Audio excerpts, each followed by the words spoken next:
اگر ہمیں کوئی شخص کہتا ہے کہ شب برات کو اٹھ کے نفل نہ پڑھو، تو بھائی نفل ہم نے پڑھنے اللہ کی رضا کے لیے، ہمیں کسی بندے سے ڈگری لینے کی ضرورت نہیں، نہ تو ہمارے اور رب کے درمیان معاذ اللہ کوئی وسیلہ ہے کہ تو کہے گا تو پڑھیں گے، جب دل کرے گا پڑھیں گے، اور جتنے دل کرے گا پڑھیں گے۔ ہم تو نفل کہہ رہے ہیں اس کو، ہم نے کب کہا ہے ضروری ہے جو عشاء پڑھ کے سو جائے فجر تک سویا رہے، ہم اس کو گناہگار نہیں کہہ رہے، لیکن یہ ضرور کہیں گے کہ گولڈن چانس مس کر دیا اس نے، چانس مس کیا ہے، یہ تو اللہ کی رحمت کا موقع تھا۔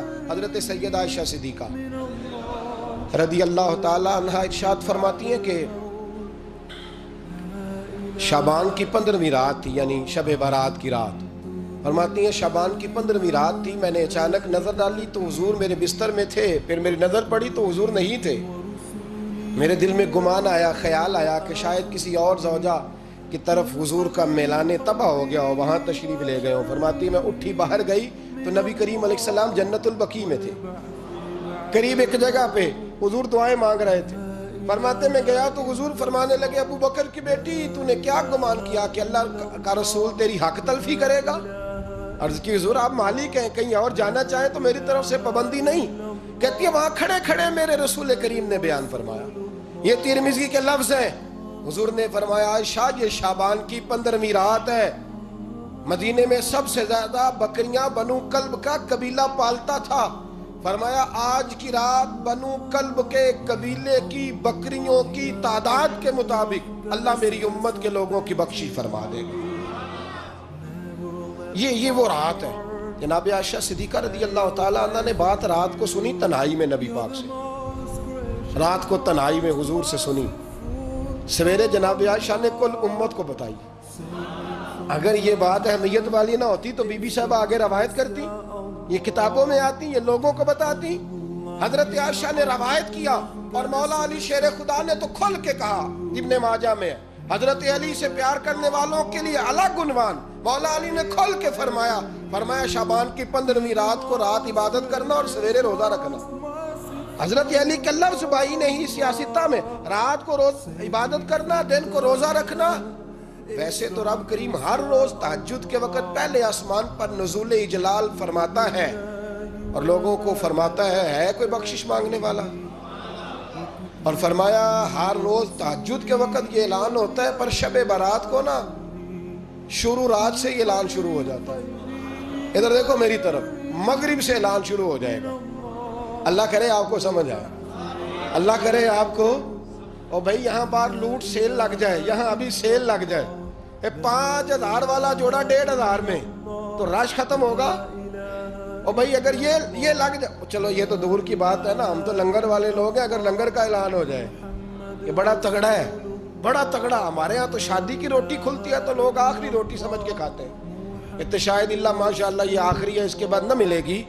جب اعلان ہوتا ہے اور دعوت ہوتی ہے کہ کھلا ہے جی کھاؤ، کیا حشر ہوتا ہے، کیا انداز ہے۔ مولا علی شیر خدا حدیث روایت کرتے ہیں، رنگ کیا ہے؟ فرمایا باقی راتوں میں نا تھوڑا سا پیکج ہوتا ہے، تھوڑا سا، آخری حصے میں رات کے شب برات کو نا رات چڑھتے ہی اللہ پہلے آسمان پر جو اس کی شان کے لائق ہے نزول جلال فرماتا ہے، اور پہلا جملہ یہ فرماتا ہے کوئی معافی مانگنے والا؟ اللہ کرے آپ کو سمجھ آئے، یعنی معافی دینے والا کہہ رہا ہے چلو آؤ ادھر آؤ ذرا معافی مانگو، میں معاف کرنے آیا ہوں، مانگو معافی۔ ہے کوئی معافی مانگنے والا؟ معاف کر دیں گے۔ اور آپ فرماتے ہیں ہے کوئی رزق مانگنے والا؟ وہ جو بڑی درخواستیں دیتے پھرتے ہیں نا مختلف اداروں میں، وہ ایک درخواست نا کل شب برات والی رات بھی دے۔ اللہ کرے آپ کو سمجھ آئے۔ وہ جو کہتے ہیں نا بڑی بڑی کمپنیوں میں نے اپلیکیشن جمع کرائی ہے تو کہیں کام نہیں بن رہا تو نسخہ دے رہا ہوں، ایک اپلیکیشن کل رات بھی جمع کراؤ انشاءاللہ کام بن جائے گا۔ اور میں نہیں کہہ رہا، مولا علی شیر خدا فرما رہے ہیں، اور وہ خود نہیں فرما رہے، وہ نبی پاک کا فرمان نقل کر رہے ہیں، اور وہ رسول اللہ صلی اللہ علیہ وسلم کی بات نہیں بیان کر رہے، وہ کہتے ہیں رب فرماتا ہے کوئی روزی مانگنے والا؟ سارے سیٹھوں نوابوں جاگیرداروں کے پاس جا کے تھک گئے ہو، ایک دن میرے کہنے پر، ایک رات، ایک دیہڑی ذرا شب برات والی لگا کے تو دیکھو، پر شرط یہ ہے کہ یقین کامل ہو، ارادہ یہ، مطلب اللہ معاف کرے آپ نے ناراض نہیں ہونا، لیکن وہ ماحول اس طرح کا ہے کہ شب برات پہ ایک دو ساتھی کو کہا رات کو عبادت کر کہتے جی وہ تو ٹھیک ہے پر سویرے چھٹی نہیں، کام کرنا ہے. یعنی رب کہہ رہا ہے کہ تو آ جا شب برات کی رات، جو مانگے گا وہ تجھے. لیکن یہ ادھر نہیں توجہ کر رہا، یہ کہتا ہے سویرے 10 بجے دکان نہ کھلی تو مشکل ہو جائے گی، دفتر نہ گیا تو حالات. آپ دیکھیں ذرا، اب جب یقین اس طرح کا ہو تو پھر تو بھائی ساری زندگی اداروں میں درخواستیں دینی ہے. پھر آپ جیسا آپ کا مزاج ہوگا، اللہ تعالیٰ تو بندے کے گمان کے قریب ہے. تو میرے رسول پاک علیہ السلام نے ہمیں یہ میسج دیا، پیغام دیا، فرمائے اس رات جو اولاد مانگے گا رب اسے بھی عطا فرمائے گا. اس رات جو اللہ سے بخشش مانگے گا اللہ اسے بھی دے گا. اس رات جو رب کریم سے عزت مانگے گا اللہ اسے بھی عطا کرے گا. شارحین نے لکھا اس رات جو رب سے پردہ پوشی مانگے گا اللہ اسے پردہ پوشی بھی عطا کرے گا. جو جنت کا سوالی ہوگا رب اپنے فضل سے عطا فرمائے گا. کوشش فرمائیں، کوشش فرمائیں. 10 محرم کو ہمارے ہاں لوگ جاتے ہیں قبرستان، وہ کسی حدیث سے ثابت نہیں، میں منع نہیں کر رہا، جائیں 9 محرم کو جائیں، 10 کو جائیں، 11 کو جائیں، 8 کو جائیں، سفر میں جائیں، ربیع الاول میں جائیں، قبرستان میں جب بھی جائیں، منع نہیں ہے. لیکن شب برات والی رات تو خود رسول کریم گئے ہیں نا قبرستان. اب جو بات میں نے سمجھانی ہے اس کو سمجھیں. نبی پاک کی والدہ کا مزار نہیں ہے وہاں جنت البقیع میں. حضور کے کو بھائی بہن حضور کیا کرنے گئے؟ امت کی بخشش کے لیے گئے. شب برات کی رات لالچی نہ بنے کہ صرف میں نے اپنے لیے روزی مانگنی ہے، کل امت کے لیے مانگے رب کریم سے. مانگے اپنے بھائی کے لیے، مانگے اپنی بہن کے لیے، مانگے اپنے بیٹے کے لیے، مانگے اپنی بیٹی کے لیے، مانگے اللہ کریم. یہ مانگنے کی رات ہے.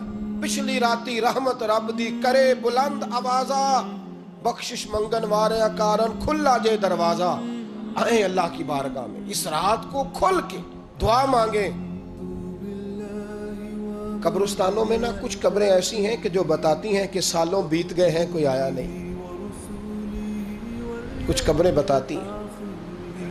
اور کچھ بڑے قبرستان بڑے شہروں میں ایسے بھی ہیں کہ جن کا گورکن کہتا ہے کہ مجھے کمیٹی نے کہہ دیا ہے جہاں 4-5 سال کوئی نہ آئے وہاں نئی قبر بنا دیا کرو، وہاں نئی قبر بن جاتی ہے معاذ اللہ. او بھائی کچھ ہیں ایسے، کچھ ہیں. یہ جائیں نا اکبر بادشاہ یہاں لیٹا ہے لاہور میں، شعر لکھا ہوا ہے بر مزارے ماں غریباں نے گلے پروانہ سوزی نے صدائے بلبلے. فارسی کا مقولہ لکھا ہے اس کی قبر پہ، کہتا ہے میں وہ غریب ہوں، علم بادشاہ ہے مقبرے میں لیٹا ہے، کہتا ہے میں وہ غریب ہوں کہ نہ یہاں کوئی پروانہ آتا ہے نہ بلبل آ کے گیت گاتی، کوئی آتا ہی نہیں، کوئی فاتحہ نہیں پڑھتا، کوئی فاتحہ نہیں پڑھتا. وہ بھائی کئی قبریں ایسی ہیں جن پہ سالوں بیت گئے کوئی لوٹا نہیں. اور مشکات میں حدیث ہے میرے نبی کریم علیہ السلام نے فرمایا جو قبر میں ہوتا ہے وہ تو اس آدمی کی طرح ہے جو دریا میں ڈوب رہا ہے اور وہ انتظار کر رہا ہے کہ میرا بیٹا میرے لیے دعا مانگے، میری بیٹی دعا مانگے. پر بیٹے کو تو 27 سال ہو گئے، ملک سے باہر ہے، کاغذ بنے گے تو ابے کی قبر پہ آئے گا نا، اس کے تو کاغذات ہی نہیں مکمل ہو رہے. وہ بیٹے کو تو مشکل ہے بڑی، وہ تو کاغذات نہیں بن رہے، وہ تو دولت کا مطالبہ پورا ہوگا تو جب ہی وہ کام ہوگا نا. انتظار ہو رہا ہے قبروں میں میرا بیٹا دعا کرے، میرا بھائی دعا کرے. اور اگر بچہ دفن ہے تو وہ کہتا ہے میری ماں دعا کرے، میرا باپ دعا کرے. کوشش کریں شب برات بعد از مغرب یہ رواج پیدا کریں. یہ رسول اللہ کا طریقہ ہے صلی اللہ علیہ وسلم. قبرستان میں جائیں اور جا کر کے وہاں اللہ تبارک و تعالیٰ سے دعا مانگیں کہ یا اللہ جو اس قبرستان میں لیٹے ہیں وہ بھی، اور جو آج تک کلمہ پڑھنے والے دنیا سے گئے وہ بھی، اور جو قیامت تک جائیں گے وہ بھی. اے اللہ تو سب کی بخشش فرما دے. اللہ کی رحمت کو محدود نہ کریں کہ صرف مجھے بخش دے، اسے کہیں یا اللہ کل کی بخشش فرما. ساری امت کے لیے دعا کریں. شب برات کی رات نفل پڑھیں. ہمارے ہاں محفل ہوتی ہے ہر سال الحمدللہ، بڑے شوق سے بڑا خوبصورت ہم اہتمام کرتے ہیں. لیکن میں اکثر دوستوں سے کہا کرتا ہوں کہ جن کو اکیلے میں نفل پڑھنے میں مزہ آئے وہ اکیلے میں پڑھیں. کتنی کھلی بات کر رہا ہوں، میں پابند نہیں کر رہا کہ آپ یہاں آئیں گے محفل میں آئیں گے ضروری ہے. بھئی آپ کو اکیلے میں مزہ آتا ہے نا. کچھ لوگ تنہائی میں ہو تو دل زیادہ لگتا ہے، وہ تنہائی میں کریں اللہ اللہ کوئی عرض نہیں. لیکن کچھ ایسے ہیں کہ نعت سنتے ہیں تو دل نرم ہوتا ہے، تقریر سنتے ہیں تو دل نرم ہوتا ہے، تو جن کا اس طرح نرم ہوتا ہے وہ مسجد میں آئے، بات سنے۔ کچھ کو سب کے بیچ بیٹھ کے رونا آتا ہے۔ حضرت سعدی شیرازی فرمایا کرتے تھے کچھ لوگوں کے آنسو مجھے رلا جاتے ہیں، فرماتے ہیں کچھ کی آنکھیں دیکھ کے رو پڑتا ہوں، لہٰذا میں جب بھی ذکر کرتا ہوں محفلوں میں بیٹھ کے کرتا ہوں، تنہائیوں میں مجھ سے نہیں ہوتا، تو جس سے نہیں ہوتا وہ آئے نا، مسجد میں آئے، رات عبادت کریں، کل مغرب سے پہلے پہلے کام سمیٹ لیں سارے، اور مغرب کے بعد یہ رات شروع ہوگی، مغرب کے بعد ایک چھٹی کر لو اللہ رسول کے لیے، کر لیں گے انشاءاللہ تعالی ایک چھٹی، اور توبہ کی رات ہے یہ، توبہ کرنی۔ توبہ کس کو کہتے ہیں؟ توبہ کا معنی ہے پچھلے گناہ پر پچھتانا، شرمسار ہونا، کہتے نہیں اے کاش میں نہ کرتا، اور وہ لفظوں میں نہیں، جملوں میں نہیں، توبہ رٹی رٹائی نہیں، شرمسار ہونا اور آئندہ گناہ نہ کرنے کا پکا ارادہ کرنا، اس کا نام توبہ ہے۔ دیکھیں اللہ تعالیٰ فضل کرے، میں نے پچھلے سال کہا تھا پھر کہتا ہوں، مسجدوں سے نا شب برات کی رات، شب قدر کی رات چیخوں کی آوازیں آتی ہیں، لوگ اتنا روتے ہیں نا، رونا چاہیے، کم روتے ہیں زیادہ رونا چاہیے، لیکن سوال یہ ہے کہ اتنا زیادہ لوگ شب برات کی رات روتے ہیں، کیا پھر سویرے بددیانتی ختم ہو جاتی ہے؟ جو رات مسجد میں کھل کے رو کے آیا ہے اس کا پروگرام ہے نا کہ اب ملاوٹ کبھی نہیں کرے گا، اب گاہکوں سے جھوٹ کبھی نہیں بولے گا، اب وہ بددیانتی کا معاملہ کبھی نہیں کرے گا، لیکن رات روتا بھی رہے اور سویرے پروگرام یہ ہو کہ میں نے پھر لوگوں کو فریب دینا ہے، داؤ لگانا ہے، تو اس نے توبہ کیا رات کے یہاں بس یہ ایکٹنگ کر کے لوٹ آیا ہے، یعنی بڑی سجا بنا کر کے سوار کر کے رات توبہ کی۔ کیا مطلب ہے توبہ کا؟ کہ توبہ آپ نے کی۔ حضرت حسن بصری سے کسی نے کہا توبہ کیا ہے؟ فرمانے لگے توبہ یہ ہے کہ جس گلی سے رب نے تجھے منع کیا ہے دوبارہ پھر تو اس گلی میں نظر نہ آئے، تو نظر ہی نہ آئے، اور جس جگہ جانے کا رب نے تجھے حکم دیا ہے پھر تو دوبارہ وہاں سے غیر حاضر نہ ہو۔ اگر یہ پروگرام ہی نہیں، ارادہ ہی نہیں، بچے ایک دو مجھے کہنے لگے کل حضرت صاحب توبہ کے موضوع پر ہم نے گفتگو کرنی ہے، تو کوئی باپ بتائے کہاں پہ ہے، کچھ بچے شاگرد ہیں، کچھ مسجدوں میں جمعہ پڑھاتے ہیں، ایک نے مجھ سے کہا، تو میں نے کہا بیٹے پہلے مسجد میں جاؤ، 2 نفل پڑھو، توبہ کرو، توبہ کا ارادہ بناؤ، یہ رسم نہیں ہے۔ وہ نعت خواہ بھی تو توبہ کر لینا جو شب برات کے دن لوگوں کو توبہ کرانے آیا ہے اور 25,000 کا سودا کر کے آیا ہے، تو آج اس کام سے تو توبہ کرنا، یہ نوٹ پھکوانے سے تو توبہ کرنا، یہ رسم ہے؟ ساری رات توبہ توبہ توبہ توبہ، یہ کیا معنی ہے اس کا؟ کیا مطلب کریں؟ امام غزالی فرماتے ہیں کہ ایک آدمی بادشاہ کا گارڈ تھا، سپاہی تھا، اس کا پہرے دار تھا، نگرانی کرتا تھا، بڑی وفاداری سے نوکری کرتا رہا، بادشاہ نے اسے تنخواہ کے علاوہ بھی بڑا نوازا، اسے بادشاہ نے بڑے الاؤنسز دیے، بادشاہ نے بڑا کچھ دیا، مکان دیا۔ کچھ سالوں کے بعد بادشاہ کو پتا چلا کہ یہ میرے لیے نہیں آتا تھا، اس کی تو میری کنیز پر نظر تھی، اس نے تو رات کی ڈیوٹی اس لیے لگوائی تھی کہ کنیز پر نظر تھی۔ تو امام فرماتے ہیں کہ بتاؤ پھر وہ بادشاہ اس کے ساتھ کیا سلوک کرے گا؟ وہ کیا سلوک کرے گا؟ تو لوگ کہنے لگے حضور لگتا یہ ہے کہ وہ نا 4-5 حصوں میں کاٹ کے تو کتوں کے آگے پھینکے گا۔ آپ فرمانے لگے میرا رب تو بڑا ہی کریم ہے، وہ تو ایسے نہیں کرتا، لیکن بتلاؤ اگر اسے پتا چلے کہ یہ رسم کے لیے آیا ہے، اس کی تو نظر ہی مال پہ ہے، یہ تو سویرے بدلے گا نہیں، یہ تو دھوکہ دے رہا ہے، یہ تو توبہ کرنے آیا ہی نہیں، اس نے تو ڈھونگ رچایا ہے، اسے تو پہلے سے خبر ہے، تو پھر تم کیا امید رکھتے ہو؟ پھر کیا رویہ رکھتے ہو؟ شب برات کی رات دھاڑے مار مار کے رونا اور صبح اسی طرح دھوکہ دینا، اسی طرح فریب کرنا، اسی طرح جھوٹ بولنا، اسی طرح بددیانتی کرنا، اسی طرح لوگوں کو لوٹنا، تو یہ رسم نہیں ہے توبہ۔ توبہ تو بدل جانے کا نام ہے، توبہ تو پھر سنور جانے کا نام ہے۔